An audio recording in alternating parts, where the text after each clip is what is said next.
जानानै थानाय नङा बेखौनो जोङो दिनै रेलि खालामबाय गोजोन्थों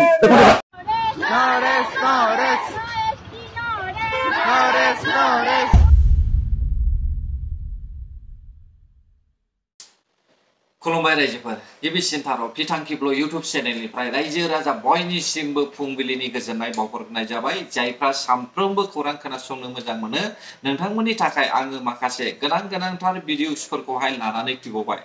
रायजोफोर जों दिनै गिबिसिन थारावनो नैबे आसाम लेजिस्लेटिभ एसेम्ब्लिनि मासिगिरिनि सायाव जों सावरायगोन नैथियाव बिपिएफनि सिएमनि सायाव जोङो सावरायगोन थामथियावहाय बनसुनि आफादगिरिफोरनि सायाव जों सावरायगोन जोबनायाव रायजोफोर जोङो नैबे जे नोंथांमोना नुगासिनो दंखायो सिसिट'आ बिनि सायाव जों सावरायलायगोन बे समाव खोनासं जोंहा लेजिस्लेटिभ एसेम्ब्लिनि आफादगिरि बिश्वजित दैमारि बिथाङा मा बुंदों आंथ' बर' बा गुबुन आं दिनै जि मासियाव जिरायदों बे मासियाव थानानै बायदिसिना माबानि गेजेराव आङो बाथ्रा बुंनो मोना आं जाय मासियाव जिरायदों आरो अदेबानि आं सानो मा बे बेलायाव जयैनो सावरायलायोब्ला आरो बेनि माने मा होनो जि समाधान बे समाधाना निस्सय माने ओंखारगोन आरो दाबो जि मोनसे ग्रुप अफ मिनिस्टारा रिपर्ट होदों बे रिपर्टनि सायाव माने जोंनि दैदेनगिरिफ्रा सावरायगासिनो दङ आरो बे सावरायनायाव चिफ मिनिस्टार बिथाङाबो बुंदों जे बयजोंबो सावरायनानै खालामगोन आरो आगोलावबो सावरायनानै मावबोलायबाय थादों बेवहाय माखासे आरोबाव एसे माने बुजिलायनायाव हयथ' अभाब जादों हयथ' सरकाराबो बुजिनायाव अभाब जादों आरो नङाबा माने बायदिसिना बाथ्राफोरखौ लानानै जोंनि माखासे दैदेनगिरिफोरनि बुंनायावबो बबावबा बेबायदिनो मोनसे मा होनो अभाब जादों बुजिहोनायाव गतिके दा जिहेतु फिन सावरायफिनबाय आं सानो बयबो खौसे जानांगौ बेखौ दाय होलाया जासे मुं सुलाया जासे बोरैहाय बे जेंनाखौ फोजोबनानै लानो हायो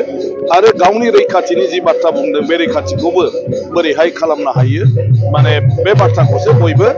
गोसो होनांगौ दा आरो गावजों गाव समालोचनाखौ नागारनांगौ बोरैहाय जोङो समाधाननि लामाखौ जयै लाबोनो हायो जेखौखि बुङा जेखौखि खालामा बयनाबो गारांसे जानांगौ बयनिबो गोसोआ गोरोबसे जानांगौ दाय हमलायबाय थानो नाङा मोनसे समाव सोर बबे मा मुहूर्त मानि थाखाय लिरनानै हरलायलायामोन गासिबो आफादफ्रानो बेवहाय गुवारै सावरायफिननांगौनि बाथ्रा दं आरो बेखौ सावरायलायोबा आं सानो बे जेंनाखौ माने फोजाबनानै लानायनिबो निस्सय मा होनो मोनसे लामाखौ दिहुननो हागोन रायजोफोर हयथ' मिथिबाय बिथाङाबो रायजो राजाया बिथांखौबो थांखिनानैहाय बुंदों आरो सोरबाया फेसबुकआवबो इउटुबावबो डाइरेक्ट लिडार्सफोरखौ नाम लानानै बुंदों दा बेयाव बिथांनावबो खर'आव नांगोन नंगौ आंबो गनायो बिथाङा जे बाथ्रा बुंदों बेखौहाय आंबो मिथिगौ आरो आंबो सानो मानोना बेयावहाय रुल्स मथेसो बाथ्राफोरखौहाय बुंनांगौ जायो रुल्स एन्ड रेगुलेशन बेखौहाय आयेन मथे सोलियाब्ला बेयावहाय हेंथा सोमजियो बेखौहाय जोंबो बुजिनांगोन रायजोफोर आरो केबिनेटआव जेसेबांनाखि एमपिफोर जिरायनानै दङ मन्थ्रिफोर बे गासैबो इउपिपिएल पार्टिनिफ्रायनो गोजा दा बिपिएफ पार्टिनिया बेयावहाय दङब्लाबो बिसोरो इउपिपिएल पार्टिनि मानसिफोरखौहाय बुंनो थाखाय स्कपखौनो होआ अब्ला माब्रै बिथांमोनाबो गोरोन्थि लामाजों आगान सुरनो हानो नोंथांमोना सानदो जायानो गोरोन्थि मावदों बे गोरोन्थि मावग्राफ्रानो हारसाफोरजों गोरोबनानैसो बाथ्रा बुङो अब्लालाय बोरैथो जानो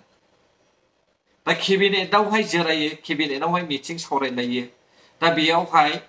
एमपि मन्थ्रिफ्रा बिथांमोना सावरायो नाथाय जोंनि बर' हारिनि केबिनेट मन्थ्रिफोरखौहाय जोंनि बर' हारिनि लिडारफ्रानो बुंनो थाखाय खाबु होआ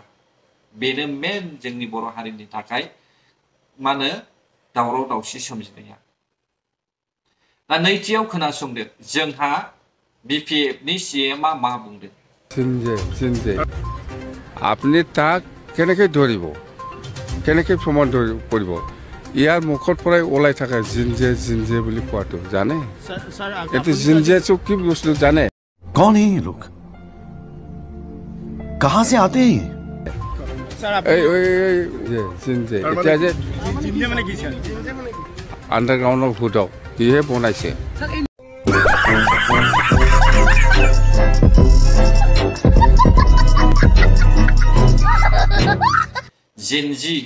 जेनजिखौहाय नेपालाव बानायदों आरो जेनजि बायदिखौहाय बांलादेशआव बानायदों श्रीलंकायाव बानायदों दा जेनजि होनना बुङोब्ला हाग्रामा महिलारि बिथाङा मा बुजिखो माबानो आन्डारग्राउन्ड जोनोम जानाय मा इसेबां आदुवा लिडार दे बुंदो नोंथांमोना जेनजि होननानै बुङोब्लानो बिथांनि थाखाय आन्डारग्राउन्ड जोनोम जानायसो जाहैदों दानि युथ जेनेरेशनखौ बुजायनाय जायो 5G मुगाखौहाय नैबे ससियेल मिडियानि जुगखौहाय बुजायनाय जायो जेनजि अब्ला बिथां बायदि सासे सीएमआ बेफोरबायदि रं डाइरेक्शन रं गोसो लानानै बाथ्रा बुङोब्ला अब्ला बेनिफ्राय गाज्रिसिन माथो दङ जोंनि बर'नि गेजेराव बेबायदि सीएमआ कि रायजो सालायनो हायो नामा नैबे दानि 5G मुगायाव बेखौथ' जों साननांसिगोन रायजोफोर आरो बिथाङा बुंबावदों जे 500,000 होनानैसो एबसुआ फरायसाफोरखौहाय बुथुमनानै सोमावसारहोदों होननानैहाय खामानिखौ गावनो मावो बिपिएफनि सीएमआनो बेबायदि 500,000 होनानैहाय भट लानो थाखाय थुलुंगा होयो दा बियो जेरै खामानि मावो बिदिनो गुबुनखौबो बियो टारगेट खालामनानैहाय बाथ्रा बुङो मिथिबाय दिनैहाय फरायसाफ्रा सोमावसाराब्ला सोर सोमावसारनांगौ गामियावहाय उन्दुनानै थानाय बे खामानि मावग्रा दिन हाजिरा मावग्रा मानसिफ्रा सोमावसारनांगौ नामा गासैबो दायथ'आ फरायसाफोरनि सायाव आं सानो जेनजिखौ दा खालामथों नाथाय सरकार खोख्लैनायनि खामानिखौहाय जों बर' हारिया मावफिननांगोन बेसो मेन जानानै फैदों रायजोफोर बे समाव थामथियाव रायजोफोर नैबेखौ नायनानै लादो बनसुनि आफादगिरि बनजित मन्जिल दिल्लीयावहाय बड'लेण्ड बिनो थांग्राफोरनि गोसोआ माबायदि आं सिगांनिफ्राय बुङाखैमोनब्ला बनसुखौहाय बिपिएफआ जोनोम होदों आरो बनसुनि थांखिया एकमात्र गाति आरो बिथांमोना हारिनि थाखाय साना सा साज्रांज्रां हारिनि थाखाय सानो आरो बिथांमोननि साननाया एकमात्र धोन सम्पथिनि सायावल' सोनारो आं बेखौ बुंखाखैमोनब्ला दिनै जों मा नुदों आंथ' सिदा सानो मा बनसुआव बेलाय एबसु दंखायो जोंहा गोदोनिफ्रायनो एबसु दंखायो आरो बे एबसुआनो थाबाय थागोन दा एबसुनि साननाय हनाय एबसुनि मावनाय दांनाय गासैबो हारिनि थाखायनो दिनै एबसु आरो सिसिथ'आ ज' जानानैनो दिनैनि समावहाय इउपिपिएल पार्टिजोंबो ज' जाफानानैहाय बिसोरो खामानि मावगासिनो दङ नाथाय उदै थाइसेनि थाखाय 100 थाखा मोनब्लानो गोजोननाय मोनग्रा मानसिफ्रा दिनैनि समावहाय बर' हारिनि थाखाय सानालासे सोरबा आदुवा सरकार सालायनायखौसो सापर्ट खालामदों बेखौ जों नुनो मोनदों रायजोफोर दिनै जोंलाय मा नुखो बनसुनि आफादगिरिनि साननाय हनायखौ सिगांनिफ्राय नुबोखानाय आं बाथ्रा बुंनायावनो आन्दाज मोनो रायजोफोर सोरबायदि लिडारा माबे लामाथिं थांदों मिथिबाय दा नोंसोर आन्दाज मोनाला आं आन्दाज मोनो जोबनायाव फैदो जोंहा सिसिथ'आनि आफादगिरि आदित्य खाख्लारि सार आं सेलुट खालामो मिथिबाय दा आदित्य खाख्लारि सारमोनखौहाय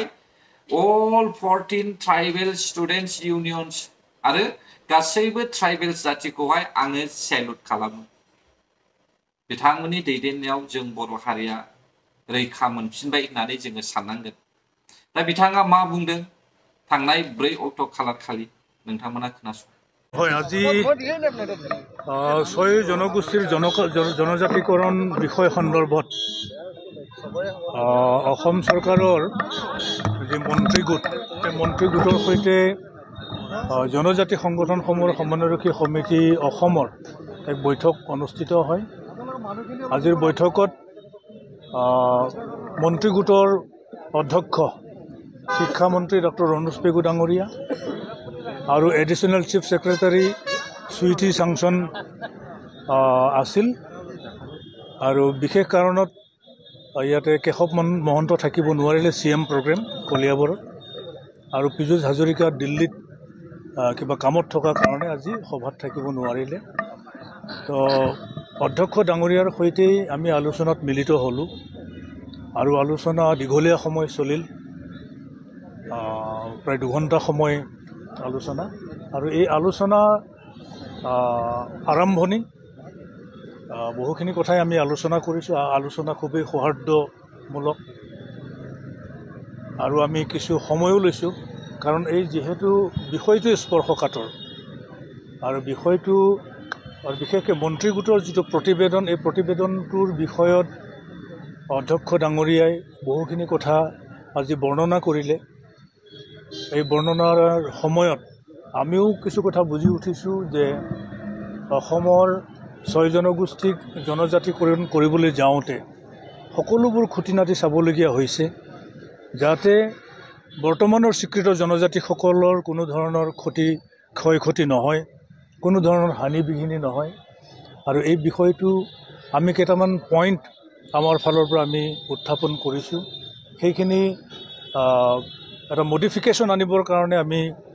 কমিটিক দাবী জনাইছোঁ। আৰু পৰৱৰ্তী সময়ত আমি মুখ্যমন্ত্ৰী পৰ্যায়তো এটা আলোচনা বিচাৰিছোঁ। আৰু মুখ্যমন্ত্ৰীৰ আলোচনাৰ পিছতেই ভাৰতবৰ্ষৰ গৃহমন্ত্ৰী অমিত শ্বাহ ডাঙৰীয়াৰ উপস্থিতিত অসম চৰকাৰ আৰু CC2ৰ মাজত এটা ত্ৰিপাক্ষিক বৈঠক আমি আশা কৰিছোঁ, আমি আহ্বান জনাইছোঁ। আমি কেইটামান পইণ্ট ৰেজ কৰিছোঁ, যেনে 6 জনগোষ্ঠীক STV হিচাপে কেইটামান জনগোষ্ঠীক ৰিকমেণ্ড কৰিছে। আৰু এইটো সৰ্বভাৰতীয় পৰ্যায়ত বৰ্তমানৰ ট্ৰাইবেলসকল তাত ক্ষতিগ্ৰস্ত হ'ব, কাৰণ অল ইণ্ডিয়া লেভেলৰ যিবিলাক এডমিশ্যন, চাকৰি বাকৰি, বিভিন্ন পাঠ্যক্ৰমৰ নামভৰ্তিকে আদি কৰি বহু ক্ষেত্ৰত তাৰমানে কেন্দ্ৰীয় পৰ্যায়ত UPSCয়ে কণ্ডাক্ট কৰা প্ৰতিযোগিতামূলক যিবোৰ কোৰ্চ, মানে প্ৰতিযোগিতামূলক যিবিলাক এক্সামিনেশ্যন, সেই এক্সামিনেশ্যনত ক্ষতিগ্ৰস্ত হ'ব। কাৰণ চেণ্ট্ৰেল লেভেলত এটাই মাত্ৰ পুল, ST পুল এটাই, শ্বেডুল ট্ৰাইব এটাই হয়, তাত ডিফাৰেঞ্চিয়েশ্যন নাই, তাতে পৃথক কৰিব পৰা নাযায়, ছেপাৰেট কেটেগৰী তাত নাখাটে। আৰু অসমৰ ক্ষেত্ৰতো সেইটো একেই অৱস্থা। আমি ইয়াতহে STP আৰু ST হিল, কিন্তু সৰ্বভাৰতীয় পৰ্যায়ত আমি STয়ে হয়। গতিকে এই অসুবিধাবিলাক দূৰ কৰিবলৈ আমি দাবী জনাইছোঁ। আৰু কৈছোঁ কেইটামান জনগোষ্ঠী যাৰ মানে আইডেণ্টিফিকেশ্যনবিলাক খুবেই কঠিন, কেনেকৈ আইডেণ্টিফাই কৰিব। ধৰক কোনোবা এটা জনগোষ্ঠী গোহাঁই লিখে বা হেৰি লিখে,